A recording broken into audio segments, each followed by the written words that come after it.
Puncak Gunung Gede tampak berdiri gagah dan indah. Hijau kebiruan di bawah sinar siraman sang surya. Walaupun sinar itu cukup terik, tapi di atas gunung udara terasa sejuk. Dari puncak gunung kemampuan mata diarahkan, terbentang pemandangan yang indah. Namun semua keindahan itu tak terlihat, bahkan tidak terasa oleh 3 orang gadis yang saat itu di arah timur puncak gunung. Di satu pedataran tak jauh dari sebuah pondok kayu, 3 orang gadis yang duduk bersimpu mengelilingi sebuah kubur. Hanya beberapa tombak di sebelah kiri terlihat pula sebuah makam yang masih merah tanahnya. Ditancapi papan nisan bertuliskan, "Di sini beristirahat untuk selamanya pendekar 212 Wiro Sableng." 3 gadis seperti tenggelam dalam kesedihan, tapi juga didendam amarah. Sebelumnya, rombongan mereka berjumlah 4 orang. Mereka dalam perjalanan ke Gunung Gede untuk menyelidik makam ketiga dalam berusaha mencari pendekar 212 Wiro Sableng yang mereka cintai. Di satu tempat, hujan lebat pun turun menghalangi. Rombongan terpaksa berhenti. Menjelang dini hari, sewaktu hujan reda dan mereka siap melanjutkan perjalanan mendaki gunung, mendadak di sekitar diketahui bahwa salah satu dari mereka yang gadis jelita, yaitu Andalas yaitu cucu tua gila yang dikenal dengan nama Putih Andini bergelar Dewi Payung 7, lenyap tak diketahui kemana perginya. 3 gadis yakni Bidadari Angin Timur, Ratu Duyung dan Anggini mencari habis-habisan. Bahkan kemudian menunggu sambil mengharap Putih Andini akan muncul. Tapi sampai siang, mentari menyembulkan dari gadis itu tak kunjung datang. Tak mungkin menunggu dalam ketidakpastian. Tiada waktu menanti lebih lama. Akhirnya 3 gadis melanjutkan perjalanan menuju puncak Gunung Gede tanpa Putih Andini. Di arah timur puncak gunung, Bidadari Angin Timur dan kawan-kawannya menemukan pondok kediaman Eyang Sinto Gendeng, guru pendekar 212 Wiro Sableng. Pondok kosong. Dari keadaan luar dan bagian dalam jelas pondok itu tak pernah dihuni sejak lama. 3 gadis melanjutkan penyelidikan. Di satu pedataran tak jauh dari pondok kayu, mereka menemukan sebuah makam bertanah merah. Inilah makam ketiga yang tengah mereka cari dan selidiki. Namun, mereka bukan cuma menemukan makam jahanam itu, tetapi ada satu pemandangan yang sangat keji menusuk mata. 3 gadis sempat menjerit keras, jatuh berlutut bertangisan. Kalau saja mereka bukan gadis-gadis gagah yang memiliki kepandaian tinggi, dalam keadaan seperti itu pasti sudah roboh pingsan.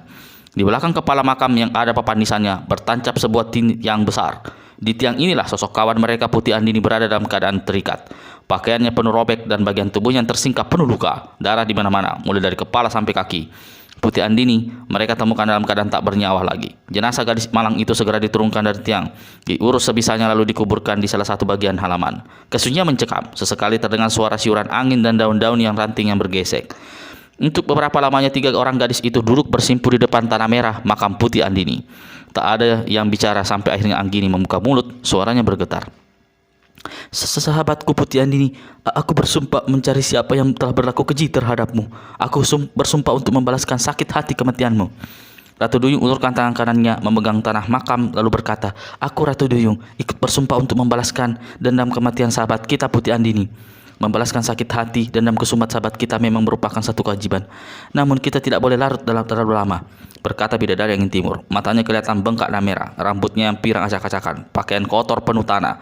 2 temannya tidak lebih dari baik dari keadaannya. "Kita harus melakukan sesuatu." Bidadari Angin Timur berdiri, berpaling ke arah makam yang ada papan nisannya lalu berkata, "Saatnya kita menyelidik, saatnya kita membongkar makam itu. Siapkan peralatan, apa saja, kayu, potongan bambu, pecahan batu." Ratu Duyung dan Anggini segera pula berdiri. "Tidakkah kita lebih baik menunggu? Siapa tahu Eyang Sinto Gendeng pemilik kawasan ini muncul. Hingga kelak nanti kita bisa tidak dituduh berlaku gegabah melakukan sesuatu tanpa izin di tempatnya." Yang berkata adalah Ratu Duyung sambil berpaling pada Anggini, seolah minta pertimbangan atas ucapannya tadi. "Maksudmu baik, tapi jangan lupa waktu kita tidak banyak," menyahuti Bidadari Angin Timur.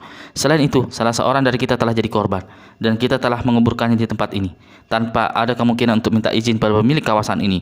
Kemudian bukan mustahil, malah aku yakin saat ini kita juga berada tengah diintai bahaya.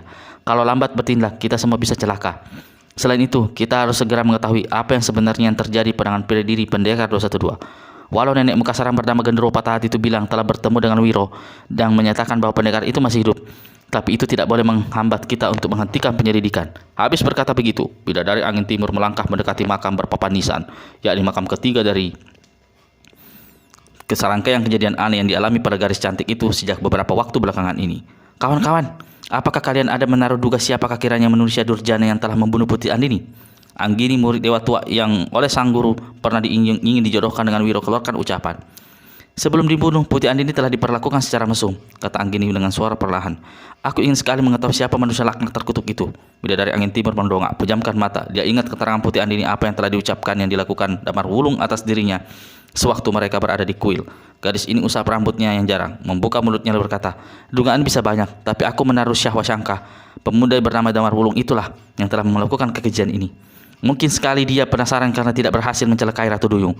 Malam tadi agaknya dia tidak bisa memilih-milih siapa saja yang rapatkan itu untuk dicelakainya. Dan Putih Andini bernasib malang. Dia jadi korban. Bidadari Angin Timur menghela nafas panjang. Sudah, kita tak perlu banyak bicara. Saatnya membongkar makam. Tunggu, ada satu hal yang ingin kukatakan. Ratu Duyung tiba-tiba berkata. Apa? Bidadari Angin Timur dan Anggini bertanya hampir berbarengan. Sewaktu jenazah Putih Andini kita urus dan kita kebumikan, aku sempat memeriksa. Bukankah sahabat kita ini membekal sebilah pedang mustika sakti? Benar. Bidadari Angin Timur membenarkan ucapan Ratu Duyung. Tapi senjata itu tidak ada padanya. Berucap Ratu Duyung. Bidadari Angin Timur terdiam, lalu menunjukkan rasa terkejut. Ini membuat heran dua gadis lainnya. Namun keganjilan itu segera tersingkap. Sewaktu darah berambut pirang itu terus berkata, terus terang aku sendiri sebenarnya juga memeriksa jenazah Putih Andini. Kau benar Ratu Duyung, pada Nagaji Saci 212 tidak ada pada Putih Andini. Berarti ada yang mencuri, ujar Anggini. Aku yakin sekali pencuri itu adalah si pembunuh Putih Andini. Benar-benar biadab, sangat kurang ajar. Bidadari Angin Timur kepalkan tinjunya diam sesaat dalam gerakan tiba-tiba Bidadari Angin Timur berkata, aku ingin sesuatu, pedang sakti itu. Bukankah senjata itu mempunyai satu keanehan? Tidak sembarangan orang bisa menyentuhnya. Konon hanya seorang gadis yang masih suci yang bisa memegang senjata itu. Lalu si pemegang harus tidak memiliki niat jahat. Ingat peristiwa beberapa waktu lalu, Eyang Sinto Gendeng pernah hendak menguasai pedang Naga Suci 212, tapi telapak tangannya yang memegang pedang hangus melepuh. Kalau begitu, yang mencuri senjata adalah seorang gadis, kata Anggini. Pandangan matanya ditujukan berganti-ganti pada Bidadari Angin Timur dan Ratu Duyung. Melihat cara memandang Anggini, Bidadari Angin Timur merasa tidak enak lalu berkata, sahabatku Anggini, jangan menduga yang bukan-bukan. Aku tidak mencuri pedang sakti itu. Aku juga tidak, berkata Ratu Duyung. Demikian pula aku, ujar Anggini. Sambil tersenyum dia bertanya, lalu siapa yang mengambilnya? Tak ada yang menjawab. Anggini membuka mulut kembali. Mungkin aku keliru. Tapi salah pedang itu. Bukankah senjata sakti itu berbentuk gulungan seperti gulungan ikat pinggang? Jadi mudah saja menyembunyikannya. Wajah Bidadari Angin Timur dan Ratu Duyung menjadi merah dan menahan amarah. Bidadari Angin Timur berkata, Anggini, ucapanmu sungguh lanjang. Dalam keadaan seperti ini jangan sampai terjadi perpecahan di antara kita. Kau sudah menuduh salah satu dari kami berdua yang mencuri senjata, dan kau sendiri suci dari perbuatan mencuri. Anggini tersenyum. Dipegangnya tangan lengan Bidadari Angin Timur. Saya berkata, maafkan ucapanku. Tidak ada yang maksud hatiku menuduh kalian. Aku tetap yakin si pencuri adalah orang yang membunuh Putih Andini, berkata Bidadari Angin Timur. Besar kemungkinan dia seorang perempuan yang masih suci. Tapi saat ini untuk sementara kita lupakan dulu pedang mustika itu. Kita harus segera membongkar makam ketiga. Tanpa banyak bicara lagi, di bawah pimpinan Bidadari Angin Timur, dengan peralatan seadanya antara lain nisan, papan, bahkan tak jarang mempergunakan tangan yang halus, tiga gadis itu segera membongkar makam ketiga.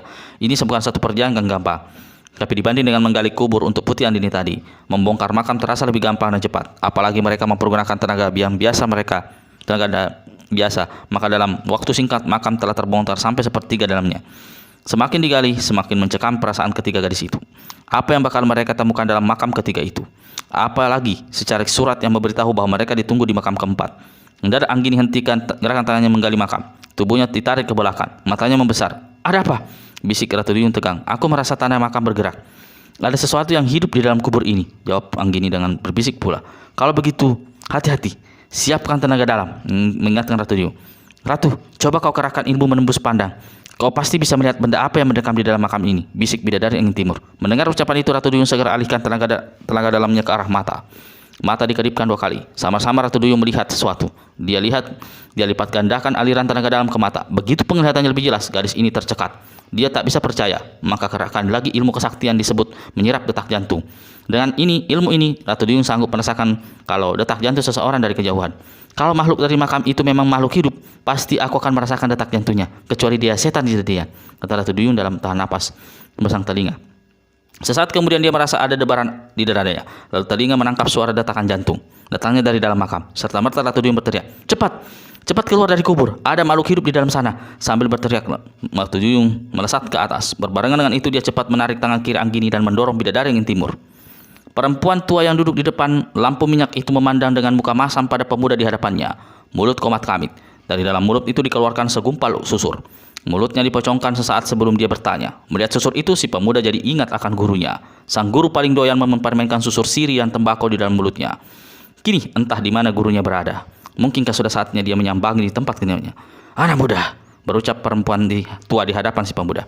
Aku belum pernah melihat tampangmu sebelumnya. Kau bukan penduduk sini. Kau menyusahkan orang saja. Ada keperluan apa malam-malam begini mengganggu diriku? Apa kau tidak bisa menunggu sampai besok pagi? Pemuda di hadapannya menggaruk rambut lalu tersenyum. Maafkan aku, Nek. Aku datang dari jauh. Waktuku sempit. Mohon jangan marah dulu. Karena orang bersikap sopan dan bicara halus, perempuan tua itu kendur rasa jengkelnya. Susurnya hendak kembali, tapi tak jadi. Aku tadi bicara kasar. Jangan-jangan kau datang minta tolong karena istrimu hendak melahirkan. Betul begitu? Si pemuda tersentak lalu tertawa galak. Hus, malam-malam begini tertawa seenaknya. Kau mengundang setan lewat kesasar masuk ke rumahku. Nek, namaku Wiro. Aku belum punya istri. Tak ada perempuan yang hamil atau bunting. Aku datang untuk keperluan lain. Aku tahu kau memang dukung beranak.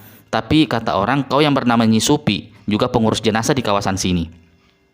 Jenazah orang perempuan. Mataku masih ngantuk. Aku meneruskan tidur. Bilang cepat, apa keperluanmu? Apa kau datang membawa jenazah untuk aku urusi? Nek, Nyi Supi, kau masih ingat peristiwa kematian Kinarsi, istri Raden Mas Surah Kalimarta, juru ukir keraton? Aku mendapat keterangan kau mengurus dan memandikan jenazah perempuan itu.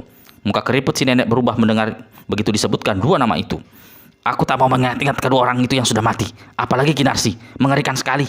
Seumur hidup aku belum pernah mengurus dan memandikan jenazah serta jenazah perempuan malang itu. Nyi Supi diam sesaat lalu bertanya, apakah kau punya hubungan dengan saudara dengan kedua orang itu?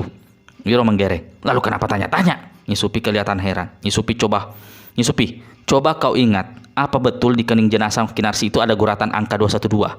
Aku tidak mau mengingat-ingat lagi. Seram sekali. Sejak peristiwa itu aku sering kedatangan mimpi buruk. Tolong Nek, aku butuh keteranganmu. Benar ada guratan di kening istri juru ukir keraton itu? Nyi Supi akhirnya menganggukkan kepala. Kemudian kematian yang aneh. Tega-teganya ada orang yang membuat guratan seperti itu. Entah apa maksud dan tujuannya. Tapi bagiku itu tidak terlalu seram. Dibanding apa? Tanya Wiro ketika si nenek hentikan ucapannya. Terlalu ngeri. Tidak usah takut. Ceritakan saja, ujar Wiro. Sekujur tubuh Kinarsi penuh luka-luka terkuak. Bukan bekas sabetan atau tusukan benda tajam, tapi luka-luka bekas gigitan, terutama di bagian dada. Salah satu putihnya sudah hampir tanggal. Darah di mana-mana. Waktu memandikan, aku benar-benar tidak tega. Gigitan itu, menurutmu apakah gigitan manusia atau binatang buas? Tanya Wiro pula. Ya, pasti gigitan manusia. Gigitan orang yang merusak kehormatannya. Masakan binatang bisa menggigit dan menggurat angka? Kau ini bagaimana? Tanyanya. Seperti orang tolol saja. Wiro tertawa. Terima kasih Nek. Aku berterima kasih kau mau memberikan keterangan. Kini aku baru percaya. Kalau di kening mayat Kinarsi memang ada gurakan angka 212. Tadinya aku mengira cuma cerita yang dibuat-buat belaka. Terima kasih Nek. Aku tidak akan mengganggumu lebih lama. Aku minta diri. Nyi Supi bergumam. Sudah pergi sana. Aku mau meneruskan tidur. Wiro tersenyum. Dia usap-usap pipi peot si nenek sambil berkata, teruskan tidurmu Nek. Semoga kali ini mimpimu bagus-bagus. Milu melangkah pergi. Entah usapan tadi, entah karena yang lain, yang jelas si nenek tiba-tiba ingat sesuatu. Wiro, tunggu. Nyi Supi memanggil. Murid Sinta Gendang hentikan langkahnya memutar tubuh. Iya Nek, ada apa? Nyi Supi lambaikan tangan, memberikan isyarat agar Wiro lebih mendekat. Begitu Wiro sampai di hadapan perempuan tua ini berkata, ada satu hal yang perlu kuceritakan. Mungkin ada artinya bagimu. Ketika jenazah Kinarsi aku mandikan, tangan kanannya ada dalam keadaan mengepal. Karena sudah kaku, susah untuk diluruskan, apalagi dibuka. Tapi di celah-celah jarinya mengepal kulihat ada benda seperti secarik kain hitam. Aku jadi berpikir, jangan-jangan benda yang dalam pegangan Kinarsi itu ada sangkut pautnya dengan kematian dirinya. Dibanding seorang teman, aku berhasil membuka genggaman jari-jari tangan Kinarsi. Benar, benda yang digenggamnya itu ternyata adalah secarik robekan kain hitam. Nah, itu saja yang ingin aku sampaikan padamu. Wiro terdiam berpikir-pikir. Nyi Supi, robekan kain hitam itu apa kau masih menyimpannya?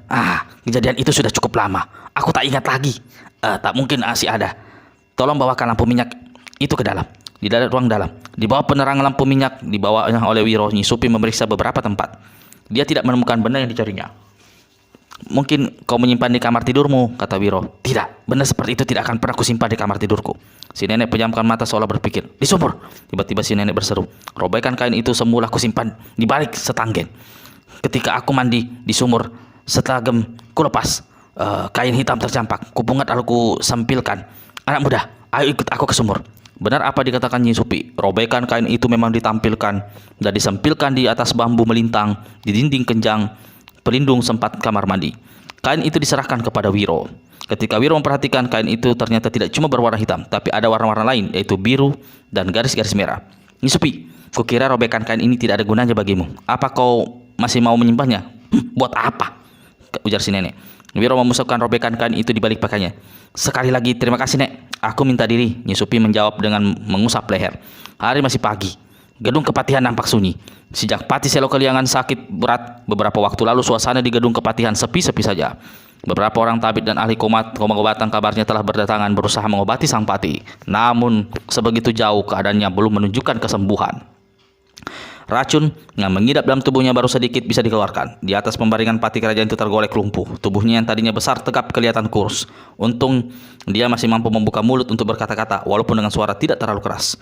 Seperti diceritakan pada episode sebelumnya, makam ketiga, terjadi penyerangan antara kesekian kalinya oleh orang-orang kerajaan terhadap diri pendekar 212 Wiro Sableng. Penyergapan itu dipimpin sendiri oleh Pati Selo Keliangan, dibantu oleh beberapa tokoh silat istana berkepentingan tinggi, sementara pendekar 212 didampingi oleh nenek sakti yang berjuluk Genderuwo Patah Hati. Penyergapan bukan saja gagal, tetapi Pati Selo Keliangan malah ditimpa celaka besar. Genderuwo Patah Hati berhasil menangkap salah satu dari 2 ekor ular yang menjadi senjata tokoh silat berjuluk Setan Bertongkat Ular. Binatang berbisa ini kemudian dimasukkan ke dalam celana Pati kerajaan. Akibatnya patukan ular yang berbisa bersarang 1 jengkal di bawah pusarnya. Sang Pati keracunan berat, sekujur tubuhnya diserang demam panas. Beberapa hari kemudian dia jatuh lumpuh. Beberapa orang kemudian pandai telah berusaha menolong memberi pengobatan, namun sang Pati masih jauh dari kepulihan.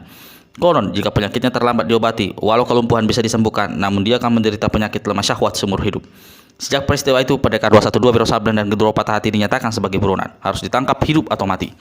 Sementara setan bertongkat ular karena takut menyiapkan diri entah kemana. Di dalam kamar saat itu Patih dan pelayan telah menunggu beberapa pelayan lain yang setiap pagi datang untuk membersihkan dan memandikan Pati Selo Keliangan. Tapi yang lain yang ditunggu, yang lain yang muncul. 2 pengawal yang berjaga-jaga di depan pintu laksana ditabrak topan mencelat masuk ke dalam kamar. Bergelundang di lantai, mencoba bangkit tapi tak mampu dengan hawa melingkar di lantai sampai merang kesakitan. Yang satu pegangi perut sedang temannya mendekap hidung dan mulutnya yang berdarah. Belum habis kejut, Pati kerajaan dan pelayan di dalam kamar, tiba-tiba seorang pemuda berpakaian serba putih berambut gondrong berkelebat masuk dan tahu-tahu sudah berdiri di samping ketiduran Pati Selo Keliangan serta merta mengenali siapa adanya orang yang tegak di samping tempat tidurnya. Langsung mulutnya berteriak, "Kau buronan jahanam, berani masuk ke tempat ini. Pelayan, panggil pasukan, tangkap orang ini. Pengawal!" Pelayan di sudut kamar yang sejak tadi sudah terloncat kaget dan bangkit berdiri tanpa menunggu lebih lama. Segera lari ke pintu.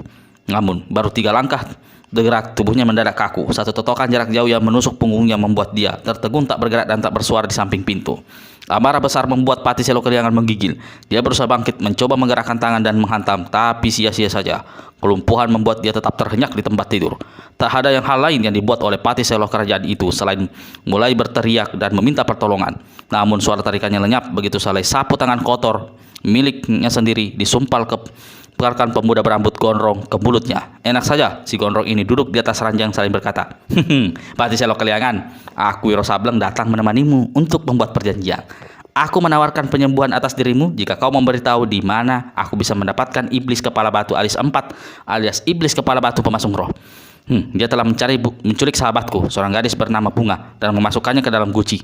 Jika kau mau memberikan dan menolong hingga aku bisa membebaskan sahabatku itu, aku berjanji akan mengobati penyakitmu." Habis berkata begitu, pendekar 212 Wiro Sableng melepaskan sapu tangan yang ditumpalkannya ke mulut Pati kerajaan. "Kau sudah mendengar apa yang aku ucapkan? Aku ingin mendengar jawabanmu. Manusia jahanam. Aku lebih baik menerima kematian sekarang juga daripada membuat perjanjian denganmu. Umurku tidak akan lama. Orang-orangku akan segera menangkapmu. Yang gantungan sudah lama menunggumu." Murid Sintionggondo menyeringai, "Orang mati saja kalau bisa bicara kepinginlah hidup lagi. Kau yang masih hidup malah buru-buru minta mati. Kau lupa bahwa penyakitmu akan membawa kesengsaraan seumur hidup sebelum ajalmu benar-benar datang. Aku khawatir kau tak sanggup menanggung kesengsaraan. Kau bisa jadi gila, kasihan. Tapi kalau itu pilihanmu, ya apa boleh buat. Pembunuh terkutuk, pencuri harta, keris pusaka kerajaan. Aku tidak takut mati. Aku akan mati tanpa penyesalan asalkan lebih dahulu menyaksikan mayat mukaku di tiang gantungan. Pati, aku bukan pembunuh seperti apa yang kau tuduhkan. Aku juga bukan pencuri keris Kiai Nagasokopek." Saking marahnya pendekar 212 mengucapkan Wiro, Pati Selo Keliangan membuang ludah. "Siapa yang percaya ucapan manusia sebejat dirimu? Kau tahu, bukan cuma dirimu yang bakal menerima hukuman berat. Kerajaan telah memerintahkan untuk meminta pertanggungjawaban gurumu si Sinto Gendeng." Wiro terkejut mendengar ucapan Pati Selo Keliangan itu. "Pada waktunya aku akan memberi bukti-bukti padamu. Siapa sebenarnya pembunuh Kinarsi dan suaminya si Juru Ukir. Juga siapa yang telah menjara keris pusaka keraton. Tapi satu hal, aku tidak suka. Guruku Eyang Sinto Gendeng tidak ada sangkut pautnya dengan semua kejadian ini. Jika orang-orang kerajaan sampai berani menyentuh selembar rambutnya, pembalasanku tidak tanggung-tanggung. Gedung Kepatihan ini akan kuratakan sama dengan tanah. Kalau perlu gedung bangunan istana juga akan kubuat amblas di perut bumi. Manusia sombong terkutuk, beraninya kau mengancam, maki Patiselo Kaliangan. Lalu dia berteriak, pengawal. Wiro berdiri. Selagi berpikir apa yang hendak dilakukannya untuk memaksa pati kerajaan, tiba-tiba ada satu bayangan kuning berkelebat. Ada angin dahsyat menyambar menebar hawa dingin. Tak mau beraku ayal, Wiro segera melompat hendarkan diri. Ketika memandang ke depan, kagetlah murid Sintogani yang berusaha menyerangnya. Ternyata seorang dara berwajah cantik, berambut sangat hitam, digulung ke atas kepala. Di pinggangnya, darah ini membakar sebilah pedang yang sarungnya terukir, ditabur batu-batu beraneka warna. Setelah pandangi udara cantik sesaat, Wiro berseru, tidak disangka pati kerajaan punya pengawal seorang gadis cantik. Dara jelita, siapa namamu? Ayah, pemuda gondrong lancang kurang ajar ini. Gadis berpakaian kuning bertanya, oh ternyata dia adalah putri Patiselo Kaliangan, Sutri. Hati-hati, pemuda itu Wiro Sableng, buronan kerajaan. Lekas panggil pengawal gedung, siapkan pasukan, kurung gedung kepatihan, jangan sampai lolos. Dia harus kita tangkap, hidup atau mati. Patiselo Kaliangan berteriak. Sepasang mata Julita itu membelalak, wajahnya berubah, tangan kanannya langsung bergerak ke pinggang menghunus pedang. Melihat hal itu, Patiselo Kaliangan langsung tahu Wiro bukan tandingan putrinya. Kembali berteriak agar Sutri meninggalkan tempat itu, memanggil para pengawal. Tapi setelah sirap kagetnya mengetahui siapa adanya pemuda di hadapannya itu, Sutri bukannya pergi malah membentak. Jadi ini manusia kurang ajar yang mencelakai ayahku. Bagus, kau datang dengan sengaja mencari mati, biar tanganku sendiri menjatuhkan hukuman. Lihat pedang. Baru saja selesai berucap, sinar putih sudah bertabur di depan hidung. Pendekar 1-2, itu kilapan cahaya padang paja putih di tangan putri sang pati. Dari gambaran angin sewaktu pertama kali gadis itu memasuki ruangan, pendekar 1-2 maklum kalau putri pati kerajaan itu memiliki ilmu meringankan tubuh cukup tinggi serta tenaga dalam yang dapat diandalkan. Kini dalam jurus pertama serangan pedangnya, si gadis hendak membelah kepala mulai dari ubung-ubung sampai ke gagu. Benar-benar serangan pertama yang mematikan. Wiro bergerak hendak menghindarkan serangan lawan. Pedang baja putih melanda tempat kosong, membuat Sutri terkejut besar. Serangan pertama yang dilancarkannya tadi, dia sengaja mengeluarkan jurus ketiga dari ilmu pedang yang disebut membelah rembulan di puncak langit. Jarak lawan bisa selamat dengan mudah. Tapi ternyata Wiro enak saja bisa menghindar, padahal itu mendalami jurus ketiga itu telah menghabiskan waktu lebih dari 1 tahun. Dahulu jadi jaringan melengking, Sutri kembali menggebrak. Pedangnya berubah menjadi taburan cahaya putih dan tebaran hawa dingin. Tubuh pendekar Sutri tenggelam dalam buntalan cahaya putih. Pakaian dan rambutnya berkibar-kibar karena sambaran senjata lawan. Melihat kehebatan serangan lawan, apalagi si gadis, datanya begitu nekat, murid Sintogani tak mau beraku ayar. Tapi melihat kecantikan sang dara, muncul niat untuk mempermainkan. Setelah 5 jurus, Wiro didesak habis-habisan, bahkan ujung lengannya kiri bajunya sempat dimakan pedang lawan.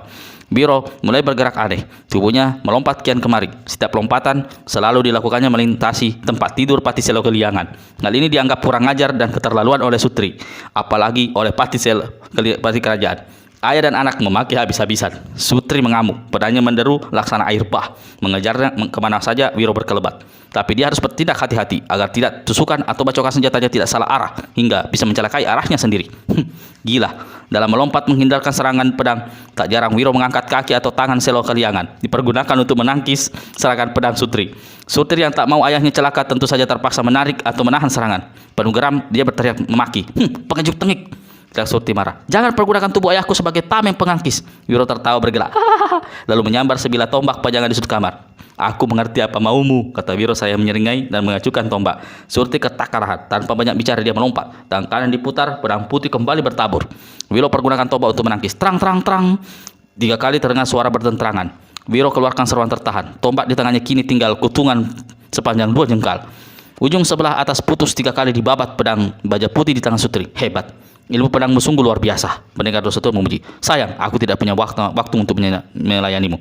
Buruan terkutuk. Kau mau lari kemana? Bentak Sutri ketika melihat Wiro enak saja melangkah ke arah pintu. Karenanya, begitu sang pendekar lewat di hadapannya, pedang di tangannya langsung dibebaskan ke arah pinggang sang pendekar. Putus berketakutan. Seru. Wiro kaget, ketakutan. Tapi sambil menyeringai, tubuhnya meliuk ke samping. Tangan kanan cepat membekal pergelangan tangan si gadis. Diputar sedemikian rupa hingga pedang terlepas dari cekalan Sutri. Lalu pedang baja putih itu dimasukkan kembali ke dalam sarungnya. Pati kerajaan seperti itu tidak melihat seperti apa yang terjadi. Untuk mempelajari ilmu pedang itu, putrinya digembleng oleh 2 tokoh silat terkenal dan memakan waktu lebih dari 5 tahun.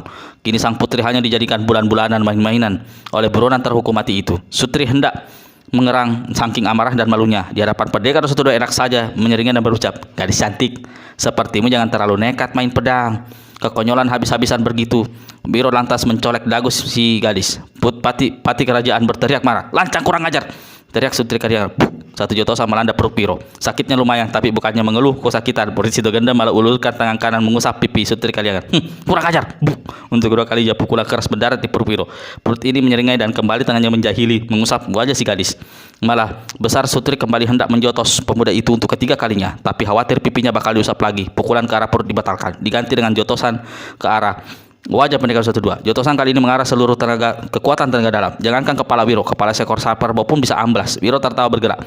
Sebelum pukulan si gadis mendarat di mukanya dengan cepat, dia menunduk, mencolek pinggang Sutri. Selagi di situ terpekik marah dan kegelian, lalu memaki panjang pendek. Sambil senyum, murid Sintoganda berkelebat ke arah pintu. Tapi gerakan pendekar 12 tertahan. Senyum lenyap dari mulutnya. Di ambang pintu beberapa orang bertampang garang menutup jalan. Mereka lagi. Wiro sambil menggaruk kepala. Kalau mereka menyerbu dan aku bertahan di kamar, ini tipis harapanku untuk lolos. Melirik ke samping, lihatnya Sutri telah menghunus pedang kalahnya kembali. Wiro garuk kepala sekali lagi. Tiba-tiba dia melompat ke arah tempat tidur Pati Selo Kaliangan. "Jahanam, kurang ajar! Apa yang kau lakukan?" Putih Selo Kaliangan berteriak. Sutri memburu, namun gadis ini dan juga semua orang yang ada di tempat pintu kamar terpaksa menyingkir. Karena ketika Wiro mengangkat kepala tempat tidur di mana Pati Selo Kaliangan terbaring, lalu mendorong ke tempat tidur itu, menerobos kurungan orang-orang di depan pintu. Di luar kamar, Wiro lepaskan ujung kepala tempat tidur yang dipegangnya hingga tempat tidur itu terbanting keras ke bawah. Selagi itu, Sutri berusaha menahan tubuh ayahnya agar tidak jatuh terbanting di lantai. Wiro pergunakan kesempatan untuk meninggalkan tempat itu. Namun 5 orang berkelebat cepat dan mengurungnya rapat. Kelima orang ini adalah musuh lama, karena mereka bukan lain adalah Dadengkot, tokoh kerajaannya ini, hantu Bukalicin Bukit Tidar, Jarak Kumbor alias pendekar keris kembar, lalu Temenggung Cokro Pembudi. Orang keempat adalah si bisu pencabut nyawa tanpa suara, yang kelima adalah Kisepu Hitam. Wiro mengira iblis kepala batu alis 4 yang juga berada di situ. Ternyata momok yang kini telah memasung bunga itu tak kelihatan. Kisepu Hitam berdiri paling dekat. Kakek tinggi kerempeng berkulit hitam gosong ini memandang penuh geram pada pendekar 212. Dendamnya terhadap Wiro memang bukan alang kepala. Bukan saja karena nyawanya hampir dilalap oleh Wiro sewaktu terjadi perkelahian hebat di puncak bukit di Karangmojo tempo hari, tapi juga karena Wiro lah yang telah menamatkan riwayat muridnya dengan ilmu membelah bumi menyedot arwah. Dirinya sendiri kalau tidak ditolong oleh Adisaka pasti akan mengalami kematian mengerikan dengan cara yang sama. Baca episode Genderuwo Patah Hati. Kalian berlima, tua bangka tidak tahu diri. Masih berani menunjukkan diri jual tampang. Rupanya kalian memang mesti digebuk sampai benar-benar tahu rasa. Kisepu Hitam menunjukkan wajah garang lalu bersama hantu muka licin dia keluarkan suara tawa bergerak. Nyawa sudah di ujung tenggorokan, masih saja bersikap sombong kurang ajar. Memaki hantu muka licin. Para tokoh, tiba-tiba Pati Selo Kaliangan berteriak. Tidak perlu bercara bertutut cakap dengan pemuda buronan jahanam itu. Bunuh dia sekarang juga. 5 tokoh silat berkepandaian tinggi bergerak, menebar, mengatur kedudukan untuk menyerang Sutri. Sutri, putri sang Patih tak tinggal diam. Dia melompat ke samping si bisu. Pedang baja putih melintang di depan dada. "Bunuh!" teriak Pati Selo Kaliangan tidak sabaran. Tongkat pulang putih berlubang di tangan kiri Kisepu Hitam menderu ke depan, mengeluarkan suara bising, merobek gendang-gendang telinga serta semburan angin laksana tusukan jarum yang tidak kelihatan. Kalau tangan kanan melancarkan serangan dengan tongkat tulang putih yang berbahaya, tak kalah bahayanya si kakek muka gosong ini pergunakan tangan kirinya. Di tangan ini dia memiliki ilmu yang disebut kaca hantu. Konon tangan ini diisi menjadi susuk. Jika tenaga dalam dikerahkan maka telapak tangan akan mengeluarkan sinar berkiblat. Bila lawan terkena sinar, pandangannya akan menjadi gelap buta. Si lawan, Wiro sebelumnya sudah pernah menghadapi Kisepu Hitam serta-merta angkat tangan kirinya untuk melindungi mata dari ilmu kaca hantu itu. Serangan yang datang berbarengan dengan hantaman tongkat dan kilaunya kaca hantu adalah sambaran pedang baja putih di tangan Sutri Kaliangan. Gadis ini menyerbu tak kepalang tanggung, lancarkan 2 tusukan dan 1 kali bacokan dalam gerakan yang sana. Yang pertama, orang ketiga yang ikut menghujani pendekar 212 dengan serangan adalah keris kembar Jalak Kumboro. Waktu terjadi perkelahian di puncak Bukit Teh tempo hari, dia telah kehilangan 1 dari 2 kerisnya, sementara salah satu tangannya mengalami cedera berat. Saat itu, dengan tangan masih dibalut, dia menyerang Wiro mempergunakan keris dengan sebilah senjata berbentuk kelewang pendek yang memancarkan sinar redup kehitaman, pertanda senjata ini mengandung racun jahat. Temenggung Cokro Pembudi sebenarnya tidak punya silang sengketa apa-apa dengan pendekar 212 Wiro Sableng. Namun, tokoh istana ini ingin berbuat pahala membalaskan sakit hati Patih dan menjalankan perintah. Di samping itu, dia merasa bertanggung jawab atas lolosnya pemuda yang mencuri keris pusaka Kiai Naga Kopek. Jika dia bisa ikut membekuk pendekar 212 yang paling tidak, rasa kecewa Sri Baginda terhadapnya bisa berkurang. Senjata yang dipergunakan sang Temenggung adalah sebilah golok panjang berbentuk segi 4. Si bisu pencabut nyawa tanpa suara, kakek yang aneh yang hidungnya dicanteri anting-anting berkepala botak warna kuning, keluarkan suara hahahuhu. Setelah itu dengan gerakan kilat tapi tanpa suara sama sekali, dia melompat memasuki kalangan pertempuran. Kakek ini tidak membekal senjata. Yang terjadi andalannya adalah 10 kuku jarinya yang berwarna hitam panjang. Belasan lawan berkepandian tinggi telah menjadi korban keganasan 10 kuku jari kakinya itu. Karena dia mempergunakan kuku jari kaki sebagai senjata, maka gerakan silatnya tampak aneh, tapi sangat berbahaya. Dia lebih banyak bergerak setengah tinggi badan, merunduk bahkan kadang-kadang berguling di tanah. Setiap serangan tidak mengeluarkan suara atau siuran angin sedikit pun. Tahu-tahu korban sudah bersimbah darah. Tubuh atau muka yang robek besar disambar kuku jari kaki. Orang keenam adalah yang paling dahsyat melancarkan serangan adalah hantu muka licin Bukit Tidar.